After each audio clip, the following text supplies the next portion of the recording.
ఈ వింటర్ సీజన్లో మెయిన్గా వచ్చే లంగ్ డిసీజెస్ అంటే ఏం చెప్తారండి? వింటర్లో మాకు ఎక్కువగా ఏంటంటే ఆస్తమా అండి. ఆస్తమా జబ్బు ఎక్కువ వస్తుంది. COPD, chronic obstructive pulmonary disease అని ఉంటుంది, అదొకటి. బ్రాంకెక్టసిస్ అని ఉంటుంది. ఐఎల్డి అంటే ఈ ఇంటర్స్టిషియల్ లంగ్ డిసీజ్ అని ఒకటి. ఆక్యుపేషనల్ లంగ్ డిసీజ్ అని. ఇంత ముందు కానీ టీబీ వచ్చి ఊపిరితిత్తులు బాగా చెడిపోతే వాళ్ళల్లో కూడా ఇలాంటివి వస్తాయి అనమాట.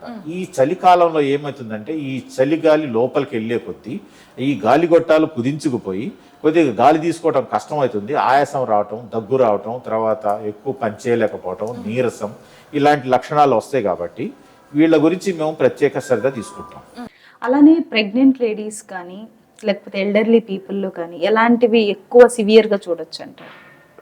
ఈ లంగ్ డిసీజెస్ వరకు అయితే ప్రెగ్నెన్సీలో పెద్ద తేడా ఏమి ఉండదండి. నాన్ ప్రెగ్నెంట్ ఉమెన్ కానీ ప్రెగ్నెంట్ ఉమెన్ కానీ ఈ లంగ్ డిసీజెస్ కామన్గానే వస్తాయి. కాకపోతే ఆస్తమా ఉన్న వాళ్ళల్లో ఈ ప్రెగ్నెన్సీ వచ్చిన తర్వాత కొద్దిగా ఎగ్జాజరేట్ కావడానికి ఆస్కారం ఉంది. అంటే ప్రెగ్నెన్సీ వచ్చిన తర్వాత కాస్త ఈ డయాఫర్మ్ అని ఉంటుంది, కాస్త ఎక్కువగా పైకి తన్నటం వల్ల ఊపిరితిత్తులు కొద్దిగా దాని మీద భారం పడి ఎవరైతే ఆల్రెడీ ఆస్తమాతో బాధపడుతున్నారో వాళ్ళకి సిమ్టమ్స్ ఎక్కువ కావడానికి ఆస్కారం ఉంది.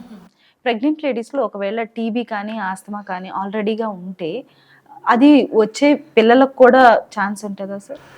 అంటే ఆస్తమా రావడానికి ఛాన్స్ ఉందండి. ఈ టీబీ ఈ మదర్లో ఉంటే పిల్లాడికి వచ్చేది కంజెనిటల్ టీబీ అంటాము. అలాంటి కంజెనిటల్ టీబీ దాదాపు చాలా తక్కువ అండి, చాలా తక్కువ. ఒకవేళ వస్తే మాత్రం చాలా ప్రమాదకరమైంది. మోర్టాలిటీ 90% కన్నా ఎబో ఉంటుంది ఆల్మోస్ట్. సో వాళ్ళు దాదాపుగా బతకరు. ఎందుకంటే ఇదంతా బ్లడ్, మదర్ నుంచి బ్లడ్లో నుంచి అక్కడికి వెళ్ళి ఫీటస్ అంటే బేబీని బాగా ఎఫెక్ట్ చేస్తుంది. కాబట్టి అలాంటి కంజెనిటల్ ట్యూబర్క్లోసిస్ అయితే చాలా తక్కువ.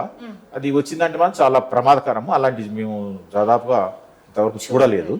సో మామూలుగా ఏంటంటే ఆస్తమా అయితే ప్రెగ్నెన్సీలో ఉన్నప్పుడు పిల్లలకు రావడానికి అయితే ఆస్కారం ఉంది. తప్పనిసరిగా వస్తుందని లేదు, ఓన్లీ 20 to 25% రావడానికి ఆస్కారం.